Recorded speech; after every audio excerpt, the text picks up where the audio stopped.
రాజకీయాలల్లా ఎప్పుడు ఎవరికి ఎట్లా అవకాశం వస్తుందో ఎవరికి తెలియదోలా. పాపం కొంతమంది లీడర్లు ఏండ్ల కమానం రాజకీయాలలో ఉంటారు కానీ చట్టసభలలో అడుగుపెట్టి అధ్యక్ష అని మాత్రం అనే ఛాన్స్ రాదు. కర్నూలు సావుకు ఎన్ని కారణాలున్నాయో లీడర్లకు అసొంటి అవకాశాలు రాకపోవడానికి కూడా గన్నే కారణాలున్నాయి. కానీ సెంటర్ చేయబోతున్న ఈ పని చేయంగా ఇప్పుడు చాలా మందికి చట్టసభలలో అడుగు పెట్టాలనే కోరిక తీరబోతున్నదనే చెప్పుకోవచ్చు. మరి ఆ ముచ్చట మీద కూడా పురాగాడ్చుకుందాం పాండ్రోల్లా. దేశంలో లోక్సభ అసెంబ్లీ స్థానాలను పెంచాలని ఎన్నటి నుంచో అనుకుంటున్న పని జల్దిన్నే ముంగట పడేటట్టున్నదోల్లా. ఇప్పుడు జరుగుతున్న ఈ పార్లమెంటు సమావేశాలలోనే బిల్లు ప్రవేశపెట్టేందుకు సెంటర్ సర్కారు ఉపాయాలు చేస్తున్నదట. అసలుకైతే 2026 తర్వాత జరిగే జనాభా లెక్కల తర్వాతనే నియోజకవర్గాలను పునర్విభజించాలని రాజ్యాంగంలో సవరణ చేసిండ్రు. ఇప్పుడు దానికి తగ్గట్టుగానే 2027 మార్చి నెల నాటికి జనాభా లెక్కల వివరాలన్నిటినీ తయారు చేస్తారట. దాని తర్వాత జరగబోయే ఎన్నికలు అంటే 2029 నాటికి దేశంలోన్న లోక్సభ స్థానాలను అన్ని రాష్ట్రాల అసెంబ్లీ స్థానాలను పెంచేటందుకు డీలిమిటేషన్ కమిషన్ ఏర్పాటు చేస్తారట. అదివరకు జనాలను బట్టి లోక్సభ స్థానాలు పెంచుతామని సెంటర్ సర్కారు ఆలోచన చేస్తే దక్షిణ భారతదేశంలో ఉన్న రాష్ట్రాలన్నీ అట్లయితే మేము చాలా నష్టపోతామని వ్యతిరేకించినాయి కదా. అందుకే ఇప్పుడున్న స్థానాలను జనాభా లెక్కన కాకుండా ప్రతి రాష్ట్రంలో దాదాపు 50% పెంచితే అన్ని రాష్ట్రాలకు సమానంగా అవకాశం దక్కుతుందని సెంటర్ సర్కారు కొత్త ఉపాయం చేసిందట. ఈ లెక్కన చూస్తే 543 ఉన్న లోక్సభ స్థానాలు 816 దాకా పెరిగే ఛాన్స్ ఉన్నదట.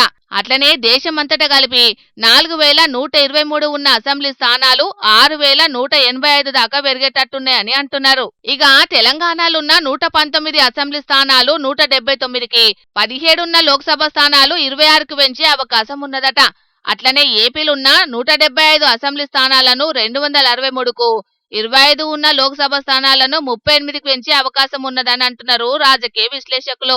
ఇక అట్లనే 2034 నుంచి అమలుకొస్తే అనుకున్న మహిళా రిజర్వేషన్లు సుతాం 2029 నాటి నుంచి అమలయ్యేటట్టు పార్లమెంటులో సవరణ బిల్లు తీసుకొచ్చే ఉపాయం చేస్తున్నదట సెంటర్ సర్కారు. దీనికోసానికి ఇప్పటికే అన్ని పార్టీల నాయకులతోటి కూడా మాట్లాడుతున్నారట సెంటర్ సర్కారు పెద్దలు. మరిగా అనుకున్నాయన్ని అనుకున్నట్టుగా జరిగితే 2029లో జరగబోయే ఎన్నికల్లా మహిళలకు 33% రిజర్వేషన్లు దక్కుడే కాదు, స్థానాలు కూడా పెరుగుతాయి. కాబట్టి చాలా మంది ఎమ్మెల్యేలు, ఎంపీలు కూడా అయ్యే ఛాన్స్ ఉంటది. మరిగా ఎమ్మెల్యేలు, ఎంపీలు కావాలని అనుకునేటోళ్ళు దానికి తగ్గట్టుగా ఇప్పటి సందే ప్రజల కోసం పనిచేస్తే భవిష్యత్తులో జనాలు ఆదరిస్తారు. చూడాల మరి రాబోయే రోజులల్లా కొత్త తరం రాజకీయాలల్లా ఎట్లా రాణిస్తారనేది. ఆంబోతులు కొట్లాడుకొని లాగల కాలిరగొట్టినట్టే అవుతున్నది యుద్ధం చేయంగా కామన్ పబ్లిక్ పరిస్థితి. ఇరాన్, ఇజ్రాయెల్ దేశాల నడుమ పంచాది కడమ దేశాలకు సుక్కలు చూపెడుతున్నాయి. మా జాగలకెళ్లి కడమోళ్ళు పోవద్దని ఇరానోళ్ళు, పోనీయకుంటే ఇడిచిపెట్టేదే లేదని అమెరికోలు తగ్గాఫర్ కొట్లాడుతుంటే మనసొంటలకు తిప్పలు మోపవుతున్నాయి. ఒకప్పుడు ఎన్నో ఒకరు గ్యాస్ బుడ్డి టైంకి అందక లొల్లి చేస్తేనే ఒక్క పూట బదులు తెచ్చుకుంటే అయిపోతుందని సర్ది చెప్పేటట్టుంటుండే. కానీ ఇప్పుడు గట్ల లేదు. ఎట్లున్నదో మీరే చూడుండ్రోలా. ఎన్నడో నాడు గ్యాస్ ధరలు పెంచితే గ్యాస్ బుడ్లు పట్టుకొని రాజకీయం లీడర్లు సెంటర్ సర్కారు మీద అగ్గి మీద గుగ్గిలమయ్యేటోళ్ళు. అసొంటిది ఇప్పుడు ధరలు పెరగకుండా జంగి చేసే కాడికి వచ్చింది కదా.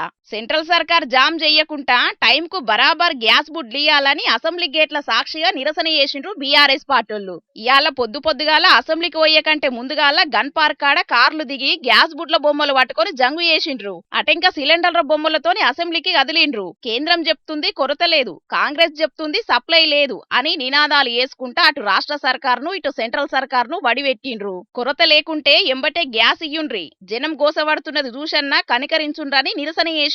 ప్రజాప్రతినిధుల నిరసనలు ఇట్లుంటే కర్నూలు దిక్కు జనం రోడ్ ఎక్కిండ్రు గ్యాస్ కావాలని.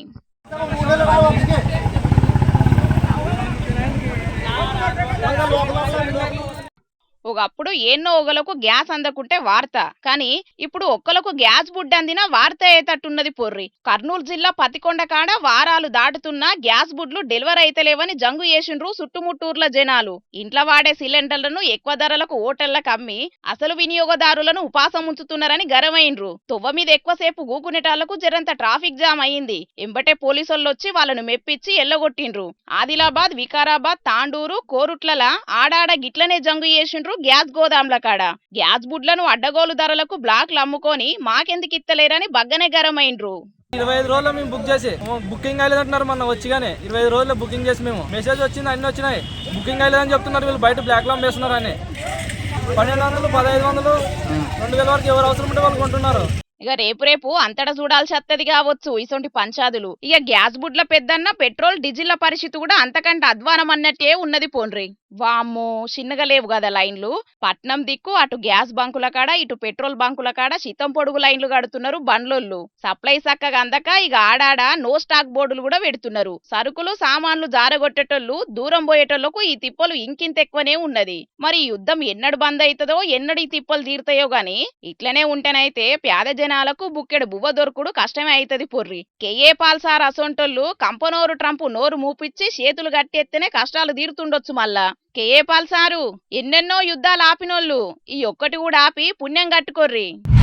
సేవ చేసే కొలువులంటే ఎవ్వరికైనా యాదికొచ్చేటి రెండే రెండోలా, ఆఫీసర్ కొలువు కొట్టుడు లేదంటే ఓట్లలో గెలిచి ప్రజాప్రతినిధిగా కుర్చీలో కూర్చున్నాడు. ఇక ఒక్కపారి అధికారం దక్కిందంటే సేవ అనేది చాలా మంది మర్చిపోతారు. కొలువు కొట్టేదాకానే సేవ, అటెంకా కొలువు ఆమ్దాని అన్నట్టే సాలించుకుంటారు. కానీ గీడ కొత్తగా కుర్చీలో కూర్చున్న కౌన్సిలర్ అన్నలు అట్లా కాదోల్లో, నిజమైన సేవ అంటే ఏంటిదో చూపెడుతున్నారు. సేవకుడు ఎట్లుండాలనో జనాలకు సమజయ్యేటట్టు చేస్తున్నారు.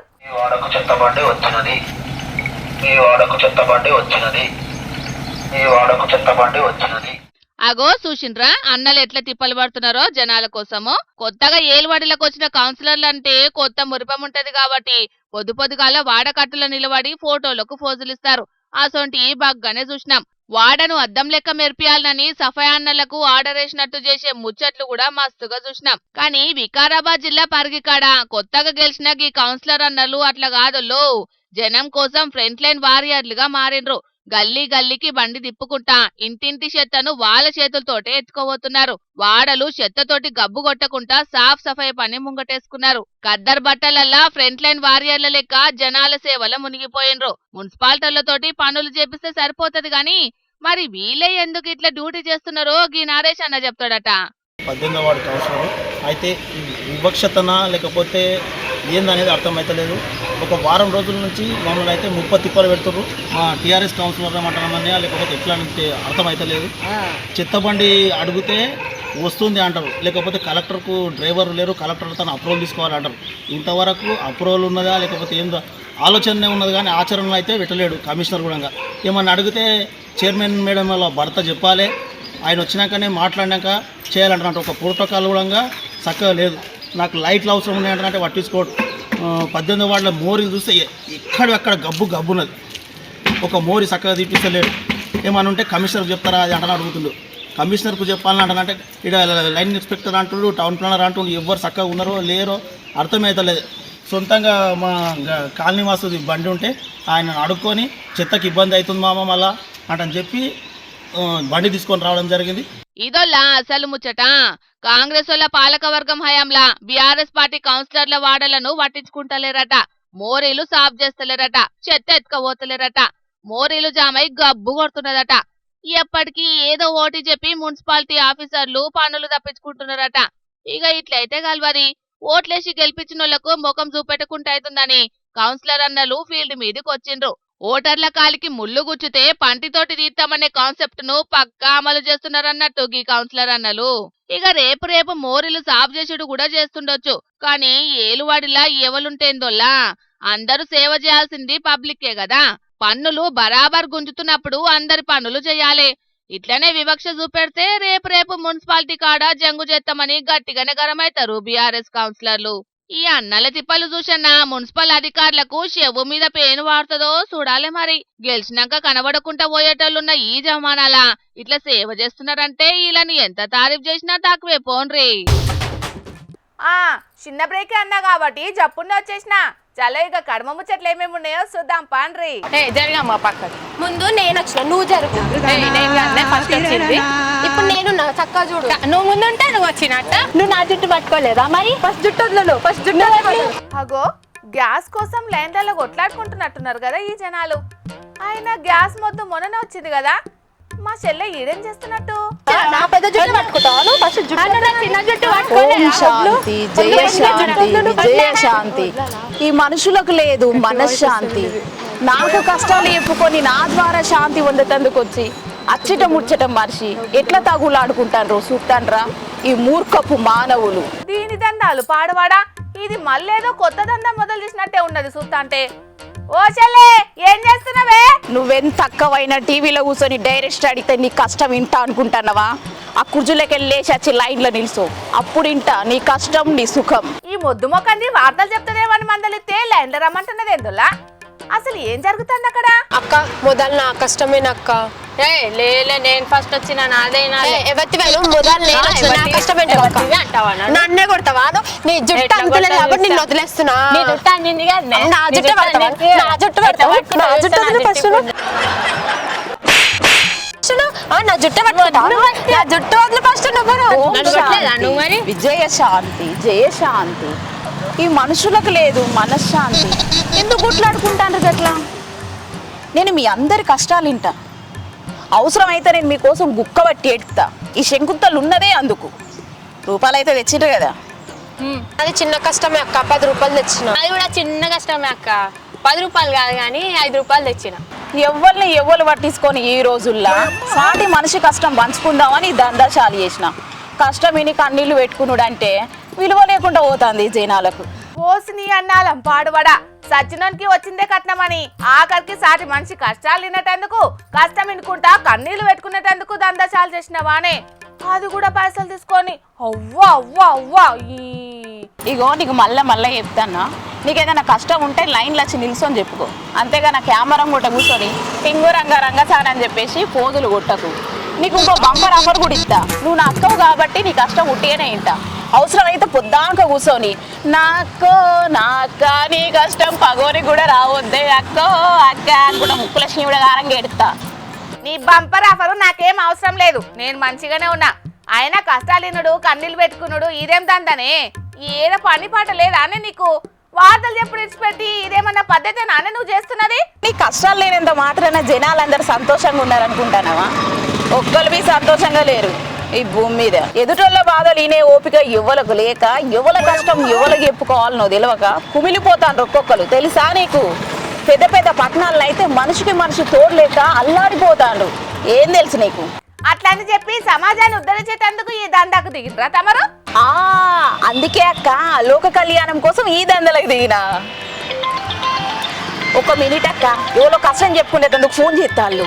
అబ్బో, ఫోన్ రింగ్ టోన్ కూడా నీ దందాకు తగ్గట్టే సెట్ చేసినావు కదనే? అట్లుంటది మరి మనతోని. 1 మినిట్ అక్క. హలో, యువతల శకుంతల అవతల ఎవరు?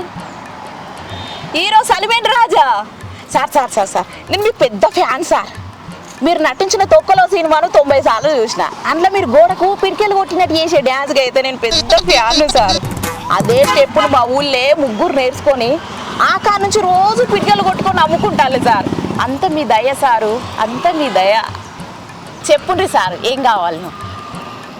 సార్ సార్ మీరు నాకు కష్టం చెప్పుకుంటారా?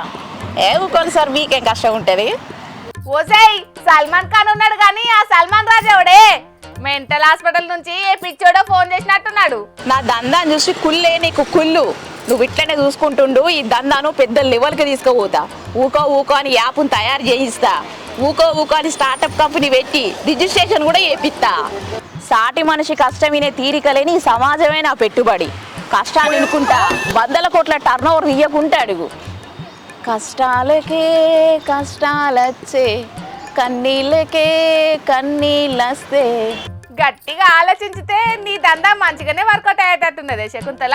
మంచి ఐడియా చేసినావు. ఓ స్పిచ్ దానా, ఇది నా ఐడియా కాదే, ఇగో గీ అన్న ఐడియా. అరే, అది హిందీలో ఉన్నది కాదే, తెలుగులోకి తర్జుమా చేసి చెప్పరాదు జరా. ఆయన పేరు పృథ్వీరాజ్ బోహ్రా. బొంబాయిలు ఉంటాడు. చిన్న కష్టం అయితే 250 తీసుకుంటాడు. పెద్ద కష్టం వినాలంటే 500 తీసుకుంటాడు. కష్టం విని కలిసేయడం వాళ్ళంటే 1000 రూపాయలు తీసుకుంటాడు. బొంబాయి బీచ్లో పోస్టర్ పట్టుకొని దందా ఎత్తున్నాడట. మస్తు వైరల్ అవుతుందిగా అన్న ఫోటోవా. ఏతోడు ఎతకేడితే కతోడు కథకేడ్చిండని మంచి దందానే దొరకట్టుకున్నాడు కాక. మరి గిరాక్ అయితేనటనానే మరి. అయితే ఏంటంటనే పైసలు ఇచ్చి మరీ చెప్పుకుంటాడట కష్టాలు. ఇన్స్టాగ్రామ్ పేజీ, యూట్యూబ్ ఛానల్ కూడా ఉందట గా అన్నకు. ఈ దందాకు ఆయనే నాకు ఆదర్శం. ఏం ఆదర్శమో ఏమోనే తల్లి, ఆఖరుకు కష్టాలు పంచుకునేటందుకు కూడా పైసలు ఇచ్చే పరిస్థితి వచ్చిందంటే ఎటు పోతున్నదో ఈ సమాజము. ఓ నువ్వు ఇంతగానం ఫీల్ కాకు. సమాజంలో ఇంతకన్నా ఘోరమైన దందాలు నడుస్తున్నాయి. వాటితో పోలిస్తే సాటి మనిషి కష్టమేనే మా దందే నయం. ముందు నాది నక్క, ముందు నా కష్టమే నక్క. ముందు నా కష్టమే ఉంటది అక్క. ముందు నేను వచ్చిన అక్క, ఫస్ట్ నా కష్టమే ఉంటది.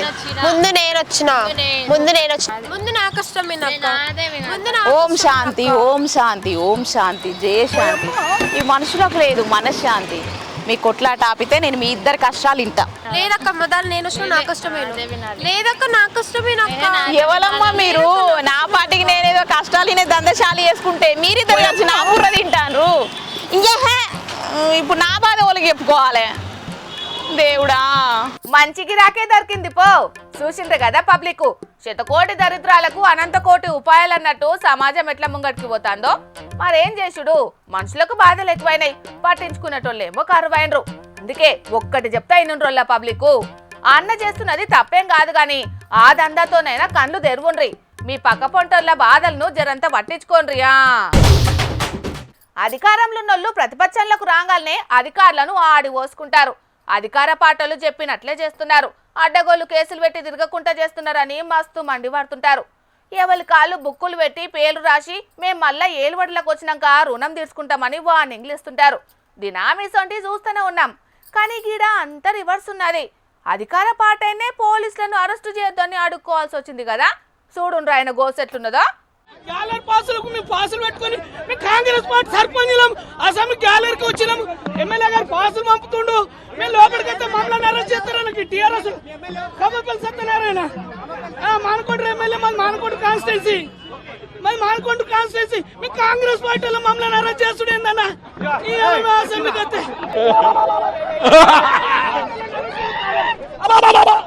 కాంగ్రెస్ పార్టీలో అరెస్ట్ చేస్తారు. కాంగ్రెస్ పార్టీలో అరెస్ట్ చేస్తారు. ఏం పోలీసు వాళ్ళ మీరు? మేము కాంగ్రెస్ పార్టీలో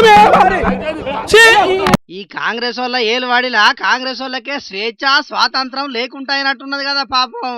అసెంబ్లీ సమావేశాలు నడుస్తుంటే మా లీడర్లు ఎట్లెట్లా కొట్లాడతారో లైవ్ లో చూసేందుకు అసెంబ్లీకి విజిటర్లు వస్తుంటారు. నియోజకవర్గపు ఎమ్మెల్యేలు పాసులు ఇస్తే అసెంబ్లీలో అడుగుపెట్టి లాబీలకెళ్ళి చూసే సౌలత్ ఉంటది. ఇక అట్లనే మానకొండూరు నియోజకవర్గం నుండే రేపాక సర్పంచి ఖాతా మల్లేశన్న పొద్దుగాలనే పట్నం బయలుదేరిండు. మంచిగా గేట్లు తెరవక ముందే అసెంబ్లీకి ఏరిండు. కానీ అన్న పోయిన గడియ మంచిగా లేనట్టున్నది పాపం. పుణ్యానికి పోతే పాపం చుట్టుకున్నట్ట అయింది అన్నకు. ఇవాళ అసెంబ్లీ దిక్కు బీఆర్ఎస్ వాళ్ళు సుతం ముట్టడికి పిలిపించి వాళ్ళు గప్పుడే వచ్చిర్రట. ఇక ఆడ ఎట్లుంటది, కనబడినోళ్ళను కనబడినట్టే వేసుకపోతారు కదా పోలీసు వాళ్ళు. అట్లనే మల్లేశన్నను బండి ఎక్కిచ్చిర్రు. పొయ్యేది పోంగానే మీకు దండం పెడితేనే అధికార పార్టీ సర్పంచ్నే ఇడిచిపెట్టురే పోలీసు అన్నలు అని ఒక్క తీరుగా బదిలాడితే ఇడిచిపెట్టిర్రు.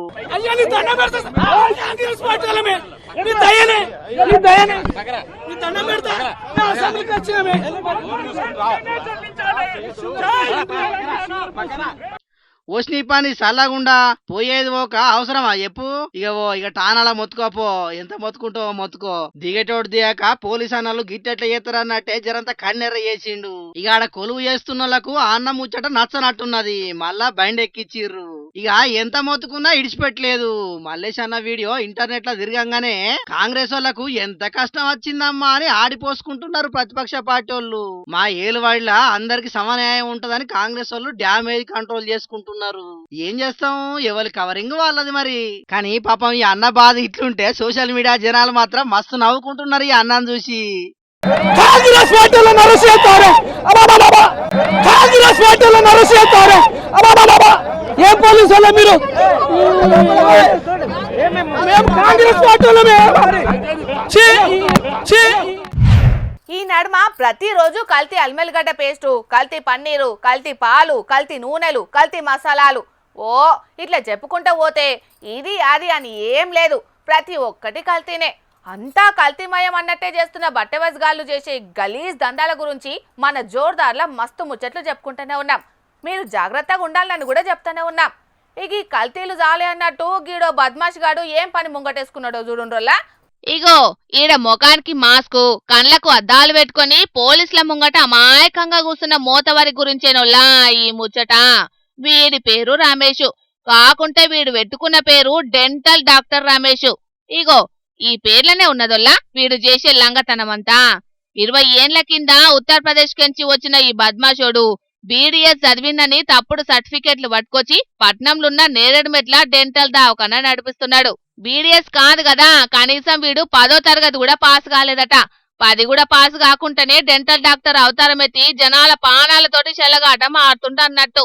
ఆ అకుమంత్రం నేర్చుకున్నోడు కూడా పెద్ద మంత్రగాడైనట్టు. వీడు ఏదన్నా దవాఖాన్లో అటెండర్ గా పనిచేసిండో లేకుంటే డాక్టర్ల దగ్గర అసిస్టెంట్ గా పనిచేసిండో తెలియదు గాని మొత్తానికైతే ఇప్పుడు డాక్టర్ అవతారం ఎత్తి జనాల పండ్లకు చికిత్స చేస్తున్నాడట. ఇక వీడు చేస్తున్న చికిత్స మీద అనుమానం వచ్చిన మల్కాజ్గిరి ఎస్ఓటి పోలీసులు వాని దగ్గర పట్టి విచారణ చేస్తే వీడో 10వ తరగతి కూడా పాస్ గాని పనికి మాలినోడని తేలిందట. వెంటనే వాని అరెస్టు చేసి కేసు రాసి విచారణ చేస్తున్నారట. మరిగా పబ్లిక్ తక్కువ పైసలు తీసుకుంటున్నారనో లేకుంటే మనకు దగ్గరలోనే ఉన్నదనో ఏ దావకనకు పడితే ఆ దావకనకు పోకుండ్రి. అసలుకు వాళ్ళు ఏం చదువుకున్నారు, ఎన్నటి సంధి వైద్యం చేస్తున్నారనేది ముందే విచారణ చేసి తెలుసుకోండి. లేకుంటే ఇటువంటి బద్మాషిగాళ్ళు చేసే చికిత్సతోటి పరేషాన్ల పడాల్సి వస్తుంది. అటెంకా హరి అన్న కృష్ణ అన్న ఏం ఫాయిదా ఉండదు. కాబట్టి తినే తిండితోనే కాదు ఇటువంటి లత్కొరగాలతోని కూడా జర జాగ్రత్తగా ఉండుండ్రి. అసలుకే కల్తీల కాలం నడుస్తున్నది. ఏమంటున్నాం జర పైలం మరియా. భద్రాచలం రాములోరి కళ్యాణం అంటే తలంబ్రాలకు పెట్టింది పేరు. భక్తజనాలు కళ్యాణమైనాక ఎంత భక్తిగా ఇంటికి తలంబ్రాలను తీసుకుపోతారో అంతే భక్తితోని సీతారాముల కళ్యాణానికి తలంబ్రాలు పట్టుకొస్తారు. ఆంధ్రాకెంచి గోటితోటి వచ్చిన తలంబ్రాలను పట్టుకొస్తే పట్నం కెంచి సుతం ఒక భక్తురాలు ఏటేటా గోటి తలంబ్రాలను పట్టుకొస్తున్నది. ఆ తలంబ్రాలు ఎట్లున్నాయో చూస్తే ఒక్క గింజనన్న ఇంటికి తెచ్చుకునే భాగ్యం దొరికితే చాలనంటారు పక్కా. అగో చూసిండ్రా, రంగురంగుల బియ్యపు గింజలు ఎట్లా మెరిసిపోతున్నాయో. ఇవి ఉత్తుత్త రంగులు కాదుల్లో, భద్రాచలం శ్రీరాముని మీద భక్తితోని రాసిన రామనామముల్లా.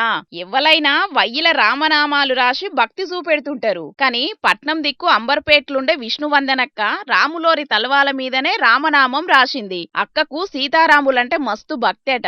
ఇక దాంట్లో మైక్రో ఆర్టిస్ట్ అవ్వుడుతోని గోటితో నొలిసిన బియ్యపు గింజల మీద ఓర్పుతోని రామనామం రాసి భక్తిని చూపెట్టింది. 10 ఏండ్లకెంచే ఇంట్లోనే భక్తి చూపెడుతున్నదట.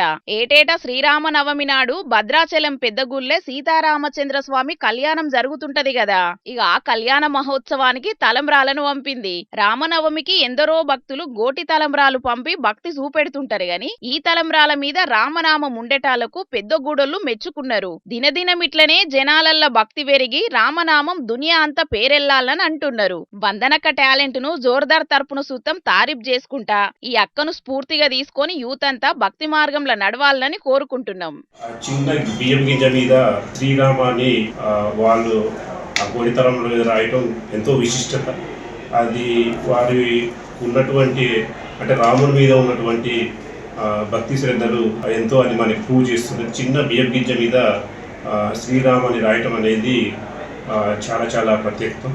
వారికి ప్రత్యేకంగా అభినందనలు తెలుపుతున్నాం దేవస్థానం తరఫున.